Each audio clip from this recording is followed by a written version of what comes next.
Hey, I've been playing with the Spyderco Caribbean for a few weeks now, and I think I've finally cobbled together my thoughts for a review.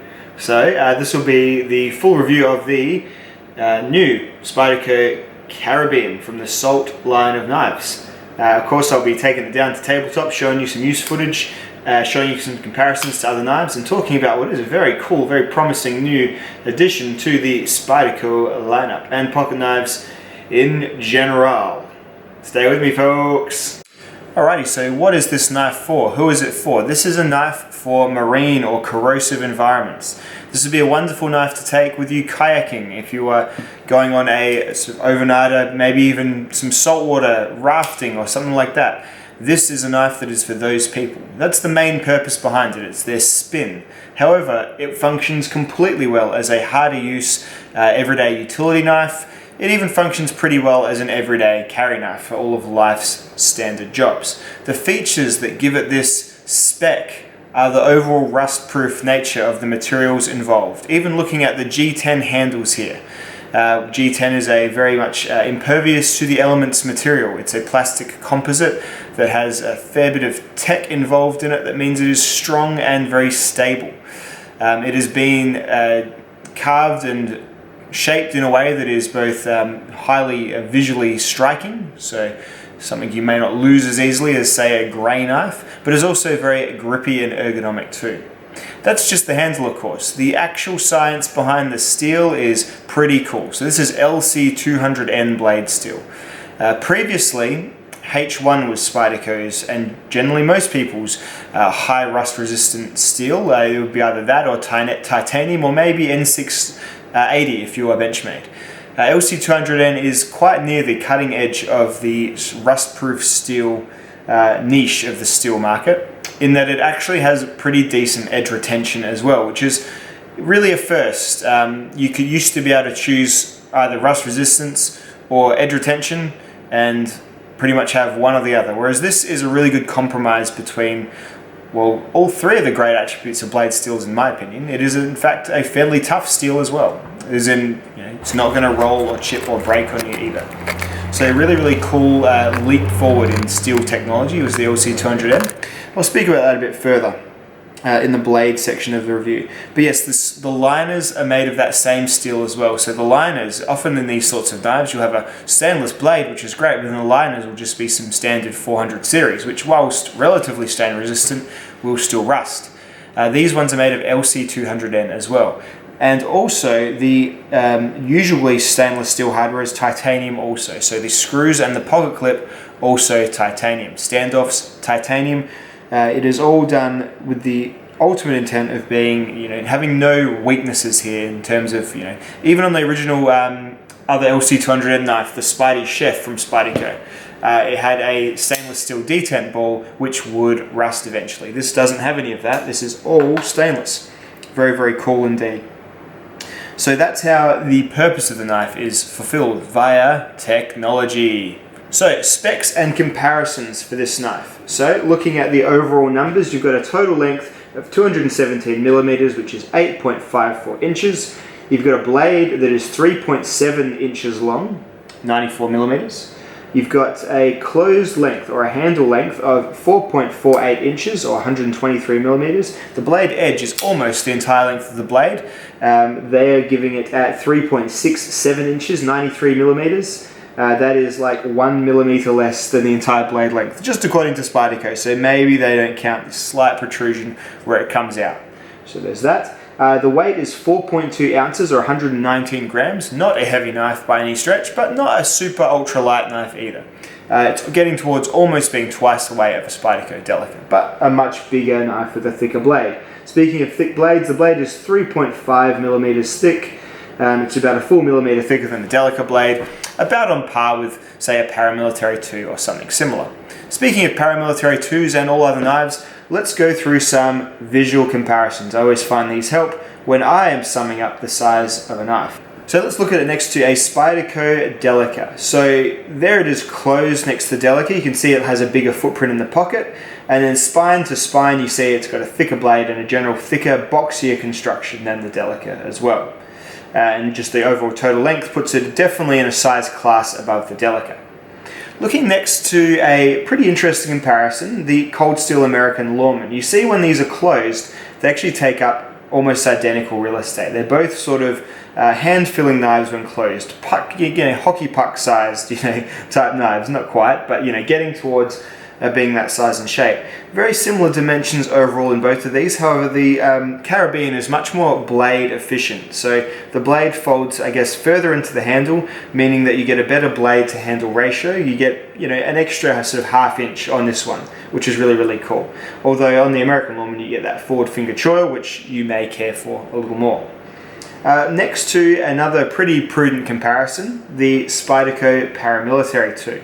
So Paramilitary 2 is kind of the go-to Spyderco hard use knife, even with the advent of the Shaman, and I guess of this knife, it's still people's overall favourite, or the community's overall flagship Spyderco.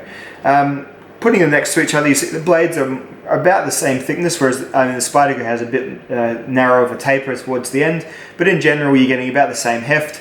Very similar statistically, really. Slight bit of blade advantage to the Caribbean as well. The weights and the overall sizes are pretty similar, although there'll be a bit of a lesser footprint in your pocket with the Paramilitary 2. Looking next to the other LC200N knife that I own, the Spyderco Spidey Chef. You see them too close. The Spidey Chef's a bit more of a low profile knife, carries a little bit nicer, and it frankly is a preferred design to me. It's a frame looking knife, but it's a still very much capable of the same level of hard use tasks, the compression lock being perhaps slightly stronger than a frame lock, but I'm not one of measuring lock strength, so you'll have to check out Blade HQ, see what they think maybe. Overall thickness and specs, it's a little bit of a nudge up from the Spidey Chef in general. Both liking these, I'm liking both of the blade shapes on these, nice and sort of utilitarian. I like the Wharncliffe or the lower tip on them. Next to the Buck Marksman. The Buck Marksman's a bit more of a robotic looking knife. It's an interesting design. It's one of my favorites actually. It's really taken its place in my collection.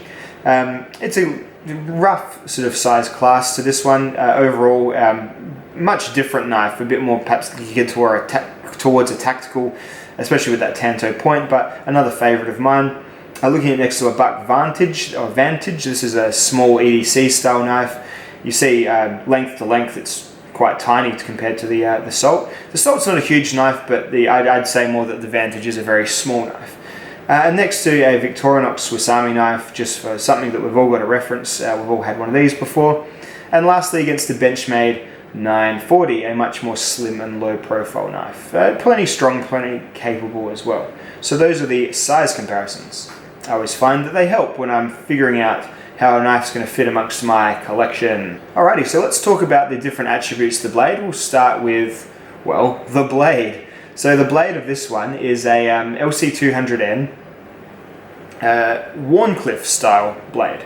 So a Wharncliffe is it's where the edge is pretty much just flat or barely curved towards a much lower tip than normal. So say you're looking at a Paramilitary 2 here.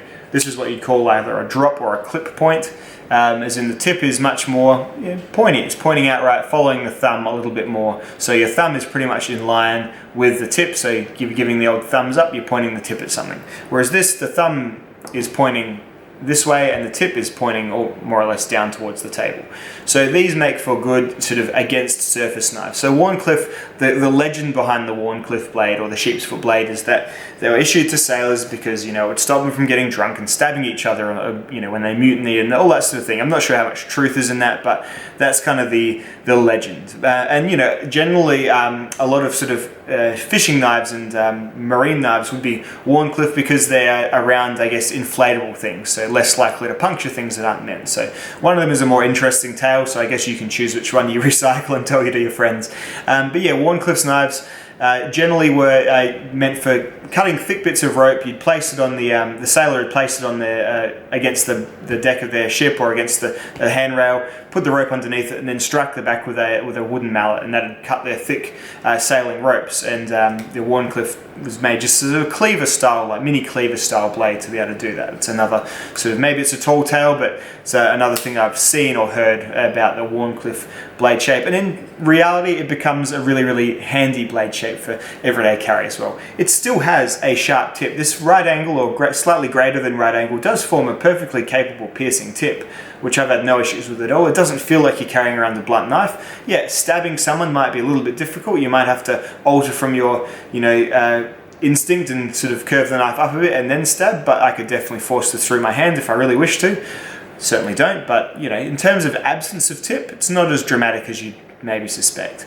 The blade is really, really nice. It's tall, so the slightly thicker stock, well, it's not being overbearingly so, still cuts really, really well. It's still thin behind the edges, we're all sort of saying now, and it when you put a suitable edge on it, which I have, put on an 18-degree mirror polished edge with this one, the LC200N will cut for a good long time. So in my rope testing, I've had LC200N cut all sorts really, but with this sort of edge, you'd expect this to cut rope about 400 to 500 times before it was no longer cutting a held piece of paper in a slicey way. So very good edge retaining steel. I find LC200N to be comparable in the edge retention to something like S30V, like a basic good quality powder steel. It's not a powder steel, but it's a electroslag steel. So whether that means, is that just a made up word? Is that something that's not a remarkable process? Or maybe it is, I don't know.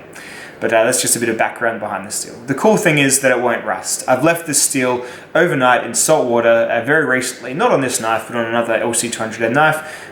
Basic discoloration of the water, but nothing compared to what a standard stainless steel will do in terms of actually forming rust. It basically doesn't form rust. So very, very cool. And that was some very, very salty water as well. So really, really happy with LC200N. It's definitely one of the steels that I feel just makes sense to roll out in more and more knives as it becomes possible. But yeah, overall, the blade is really, really nice. It's manipulated really easily by the handle and just a combination of good ergonomics. You get blade pretty much right up underneath your index finger, so great level of control there too. One thing I don't love about the blade is the sheer lack of any sharpening choils. It's kind of hard to get even with a KME, I found that this little grip part of the grip here was stopping the KME from getting right into the edge. You may have to use a different system or a smaller stone or something if you're really concerned about getting your edge all the way out there. I think it's just fine, but just a little annoyance, so to speak. But yeah, overall, it's slightly on the bigger side. If you can manage that where you live, if legality is an issue, I guess keep that in mind. But overall, really, really excellently executed blade. You can also get this in fully serrated and in leaf shape too.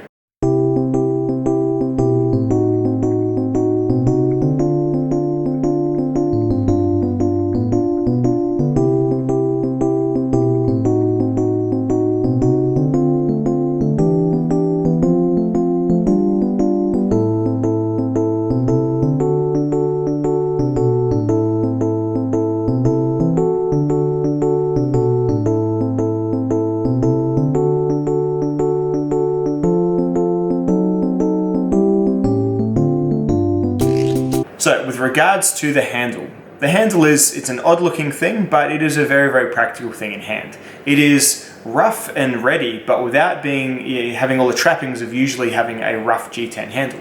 So the roughness of this handle is managed by doing ridges in it rather than just overall sandpapery feeling to it. So the ridges, whilst having grip, are not actually particularly destructive in your grip, because they seem to just sit in one place, and unless your hand is sort of moving up and down against it, you don't get the sort of the sandpaper effect that the standard sort of rough G10 can give. I mean, this isn't rough G10. This isn't particularly rough G10, but you'll find that you can sort of file your nails with most sorts of burlap or canvasy finished G10. This is sort of the ridges are actually quite smooth, and the G10 underneath it is smooth too. It's just purely the dimensions of the slightly raised black parts. So the main scale is yellow with the raised black parts. And then really coolly, they've gone and put a smooth part underneath where the clip lands on either side from either dimension. So that's really, really cool as well. So you can do this tip up or left and right hand tip up only carry,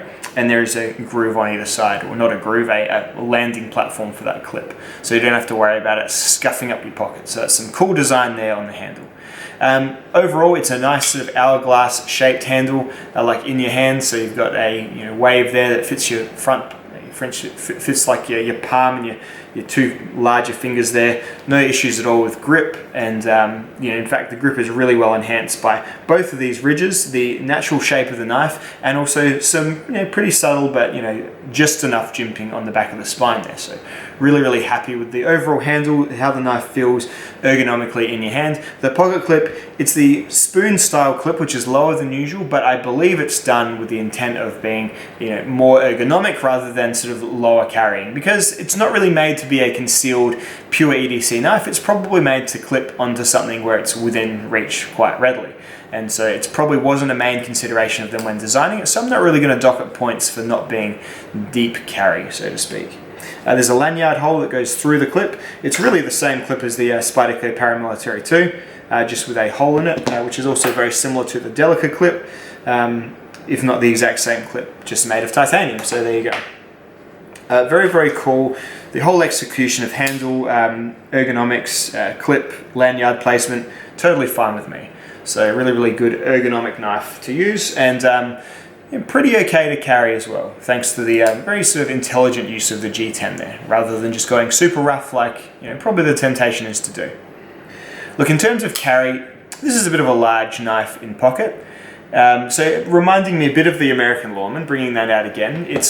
They've both got this distance across the whole knife, which is getting towards taking up, maybe if you have one of those large plus size phones, it's going to take up maybe a little bit too much room in your pants pocket for that. This would probably make a pretty decent sort of cargo pants or secondary pants pocket carry if you have that sort of facility in your pants. It's not a small knife at all. It's got a long blade. It's got just a big beefy handle. That's they've not wanted to make any size sacrifices to make the knife that I think they wanted to make. So I'm totally cool with the size of it myself. I don't mind this size of knife. I've got larger sized hands, so it all fits comfortably with me.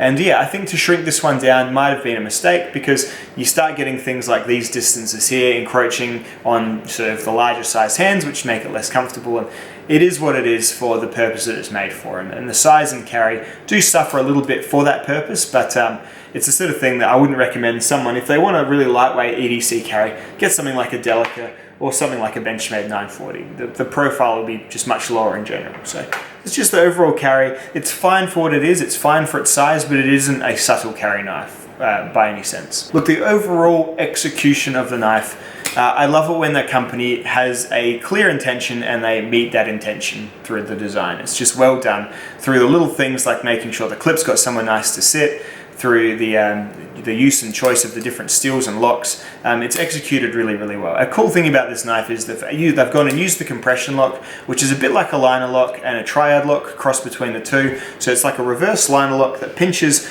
a circular pylon between the actual locking leaf and the back of the blade tang, making for a very strong lock, which has all sorts of benefits, including being fun to play with. You can flick the knife open and shut using just the lock if you like, once you get good at it. I didn't need to do much to it apart from loosen it up just a tiny bit, and so it makes for something that is both fun to play with, strong, and also when you do need to lock it, there is no need to have your fingers anywhere near the blade path. So really good for safety as well, especially if you're using things in slippery environments, all that sort of business. The choices they've made are just excellent.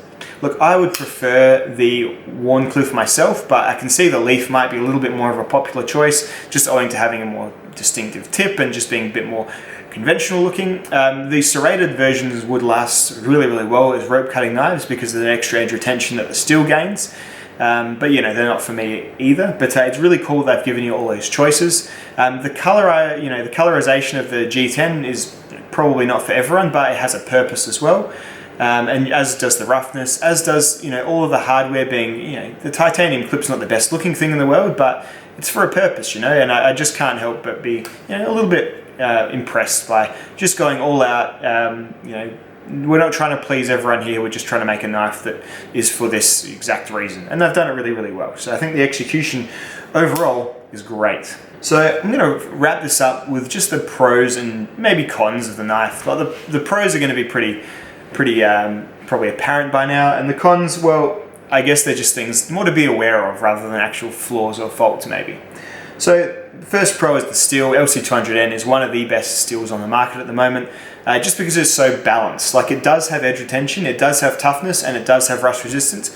It's not going to hold its edge as long as ZDP 189. You can upgrade, I guess, to Vanax, which I've tested recently. Vanax is like LC200N, but holds an edge a little bit longer and even seems slightly more stain resistant. So yeah, LC200 is a great choice for both the blade, and really cool to see it in the liners. The ergonomics were really good for me as well. They fit my hand perfectly, and I like the ridging, and I like the jimping, and I like just the overall shape. I'm glad they didn't go forward finger choil. I think on this knife it makes more sense not to, because it's ideally for slippery environments, and forward finger choils, whilst offering greater control, don't have the protection that something like this offers. So really happy with the ergonomic choices. And as I said, the overall meeting of the goals they set out to achieve, really well done. Overall knife, uncompromising. The EDC crowd may not pick it up as willingly, but those that do will not find anything too far wrong. But the sports crowd and the water sports crowd, or the adventure crowd, are going to find something that's really worthwhile here. It's very strong. It's got very little can go wrong with it. The washers are bronze phosphor. The lock is safe. The hardware isn't going to rust on you, nor will the blade. And the blade shape is pretty much spec for the purpose. So really well done, meeting the goals. And lastly, it's a fun knife, and it's functional as well. So you get some knives that are just super fun. So say you get some really thick bladed Wii knives that are really smooth, look really cool, but maybe not as functional. I've had a couple of Wii knives that are just really painful to grip, and when it comes to actual use of these really high-end, amazing looking knives, it's not quite there. This one is really fun to have because it's different. There won't be a knife in your collection that looks like this. And it's got things like the compression lock and nice smooth action, and it's definitely a talking point. People will say, whoa, what is with that knife? It looks like a bumblebee, and it's just got, it carves out its own little niche in the catalogue, so really happy with that. In terms of cons, or things you should be aware of, obviously it's a larger knife. The dimensions are pretty stout, pretty sturdy. It's a little bit thicker than maybe like in terms of a Almar style slicer, but yeah, it's going to take up some pocket real estate for sure. It's fitting it next to a standard iPhone, for example. That's most people's pockets right there and there, just done. So that's just something you have to be aware of, I guess, before you go and buy it. But then you'll see, obviously, from the websites and stuff that you're not going to be buying. You're not going to be kitted into buying a small knife or thinking you're buying a small knife. Another thing, I guess, is that the blade is hard to sharpen consistently all the way up to where it meets the handle, just because of that little busy space there. It's just a little bit close. With a fixed angle sharpener, when I sharpen it with work sharp, I just found I was bumping into this. I didn't want to scuff up the G10, so I just settled on having a moderate edge here, and then a really nice edge for the rest of it. So the rest of it's a nice mirror polish. Couldn't quite get it to the end. The looks of this are going to be polarizing. Some people are going to think this is the ugliest knife they've ever seen. And other people are just going to be, because it's a Spyderco, because of the spider hole, I hate it, which is what people who don't like Spyderco will often say. Look, Spyderco are like the equivalent of, I don't know, Michael Shannon. They're not the best looking things in the world, but they do their job really well. They're versatile, and they make a knife for every purpose, and it's you can fit it into something from Spyderco's category will fill your role. But yes, they're not handsome. They're not, they've got a quirky aesthetic that some people will really like, but they're universally more or less a bit strange looking. And this is probably one of these strange looking Spydercos, apart from like the really out there stuff. So yeah, I got no doubts with saying that the looks are going to be polarizing at best. And last thing that I've noticed just upon disassembly is that the screws are just a little bit soft. None of them have stripped out, but just around the entrances where my tools have worked away, they have sort of just been eroded or misshapen just a tiny little bit. Just something to be aware of if you're a frequent disassembler. This knife probably won't need disassembly too much at all because it is, as I said, more or less rust-proof. So just something to be considerate of, I guess. Just go easy on your titanium screws. There isn't any, this knife is from Nick Shabazz, and he's probably taken this apart before I had, but it's as far as I was aware, there was no crazy Loctite or anything like that, just something to be aware of. Titanium screws are going to be, or whatever, I'm pretty sure these are titanium screws, they're going to be a little bit softer than your standard stainless steel screws. But that is it. That is the review, guys. I really like this knife. It's a keeper. I like it more than the Paramilitary 2. I like it more than the standard Spydercos, really. The only Spyderco I think I like more than this still is the Spidey Chef, which again is another sort of purpose-driven knife, which I really, really like. I just think the Spidey Chef is a kind of nicer design. It feels a bit more like a premium knife. This to me feels like a knife in the Paramilitary's class, but then also whilst doing that successfully is also branching out a bit into the niche market too. I think it's really, really cool. I can't see this being everyone's cup of tea, but in terms of being my cup of tea, definitely hits the spot. One of my favorites of the year, one of the best new knives, I think, and I'm really, really looking forward to seeing what else Spyderco puts this great steel in, maybe even in some more normal knives that aren't, you know, so obviously use specific. All right. Okay, I'll see you all in the next video, my friends. Thank you very much for watching. Bye now. We'll surely avoid scurvy if we all eat an orange. And, door hinge? No. Guess the song's over then. Guess so. Okay, back to work. Well, gee, I feel a little guilty now.